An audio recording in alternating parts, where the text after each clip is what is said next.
জীবন শিক্ষার এভরি মোমেন্টে সবাইকে স্বাগত। আজকে আমি হাজির হয়েছি নতুন একটা রেসিপি নিয়ে। এই রেসিপিটা আমি কিভাবে বানাই সেটা আজকে দেখাবো। এই রেসিপিটা বানানোর জন্য আমরা শীতকালে যেসব সবজি ব্যবহার করি সেই সব সবজি দিয়েই বানানো। কড়াইটা গরম হওয়ার জন্য ওভেনে বসিয়ে দিয়েছি। কড়াইটা গরম হয়ে গেলে দিয়ে দেব পরিমাণ মতো সর্ষের তেল। তেলটা দিয়ে দিলাম। এবার তেলটা গরম হওয়া পর্যন্ত করে অপেক্ষা করব, তারপর রেসিপিটা শুরু করব। তেলটা গরম হয়ে গেছে, তেলের মধ্যে দিয়ে দিলাম গোটা মৌরি আর দিয়ে দেব একটু হিং। দুটোকে একটু নাড়িয়ে চাড়িয়ে নেব তেলের সাথে। ফোড়ন থেকে সুন্দর স্মেল বেরোতে শুরু করেছে। এর মধ্যে আমি দিয়ে দেব ফুলকপির ডাঁটার পেস্টটা। ফুলকপি থেকে ফুলকপির পাপড়িগুলো আলাদা করে নিয়ে যে অংশটা ছিল সেটাকে আমি ভালো করে মিক্সিতে দিয়ে পেস্ট করে নিয়েছিলাম। আর তার সাথে নিয়েছি ছোলার ডাল। দুটোই আমি সমপরিমাণ নিয়ে পেস্ট করে নিয়েছি।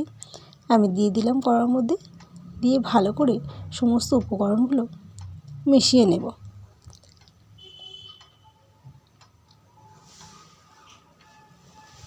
এবার আমি এই মিশ্রণের মধ্যে দিয়ে দেব স্বাদ অনুযায়ী লবণ। লবণটা দিয়ে মিশ্রণের সঙ্গে খুব ভালো করে নাড়িয়ে চাড়িয়ে মিশিয়ে দেব। এবার আমি এর মধ্যে দিয়ে দেব হাফ চামচ চিনি। চিনিটা দিয়ে এগুলোকে ভালো করে নাড়িয়ে চাড়িয়ে চিনিটাকে মিশিয়ে দিয়ে এটাকে আমি নামিয়ে কোপ্তার আকারে রেডি করে নেব। কড়াইটাকে আমি আবারও পরিষ্কার করে ওভেনে বসিয়ে দিয়েছি গরম হওয়ার জন্য। গরম হয়ে গেছে। এবার আমি এর মধ্যে দিয়ে দিলাম পরিমাণ মতো সরষের তেল। তেলটা গরম হয়ে গেলে আমি আবারও রেসিপিটা শুরু করব। তেলটা গরম হয়ে গেছে।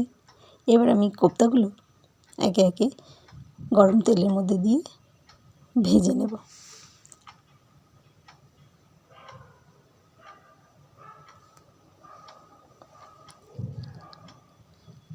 অনেকগুলো হয়েছে তাই একেবারে দেওয়া গেল না, বাকিটা আবারও ভেজে নেব।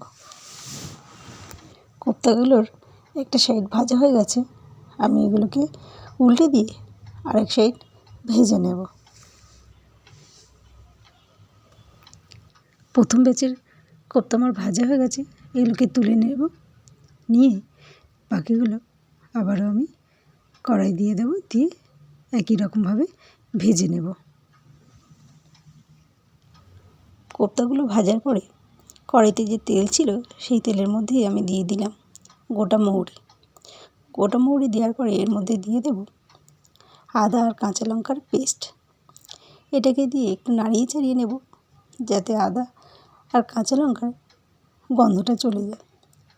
এই গন্ধটা চলে যাওয়ার পরে আমি একটা পেস্ট তৈরি করে রেখেছিলাম মশলার, সেই পেস্টটা এখানে দিয়ে দেব। পেস্টটা দিয়ে দিলাম, দিয়ে এবার ভালো করে নাড়িয়ে চাড়িয়ে নেব। যাতে মশলাটা পুড়ে না যায় তার জন্য আমি একটু এর সঙ্গে জল অ্যাড করে দেব।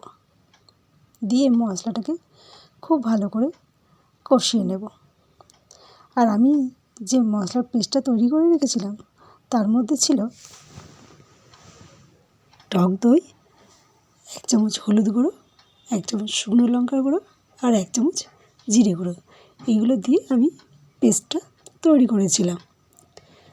এবার আমি এই গ্রেভির মধ্যে দিয়ে দেব স্বাদ অনুযায়ী লবণ। লবণটা দিয়ে দিলাম, দিয়ে একটু নাড়িয়ে চাড়িয়ে দেব।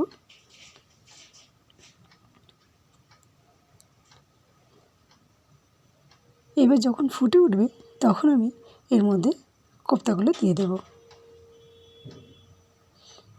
এটা ফুটে গেছে, কোপ্তাগুলো আমি একে একে এর মধ্যে ছেড়ে দিলাম।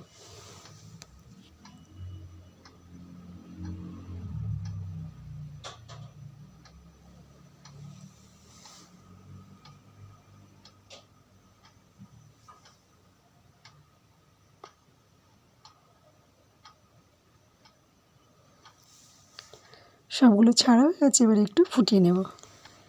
আমার চ্যানেলে নতুন বন্ধু হয়ে থাকলে চ্যানেলটা সাবস্ক্রাইব করে নেওয়ার অনুরোধ রইল। পাশে থাকা বেল আইকনটাকে প্রেস করে দিয়ে অল করে রাখবেন, তাহলে আমার চ্যানেলে যখনই নতুন নতুন কোনো রেসিপি ছাড়বো সবার আগে আপনাদের কাছে পৌঁছে যাবে। এবার আমি এর মধ্যে দিয়ে দিলাম গরম মশলা। গরম মশলা দিয়ে কিছুক্ষণ ঢাকা চাপা দিয়ে রেখে দেবো, দিয়ে এটাকে নামিয়ে নেব।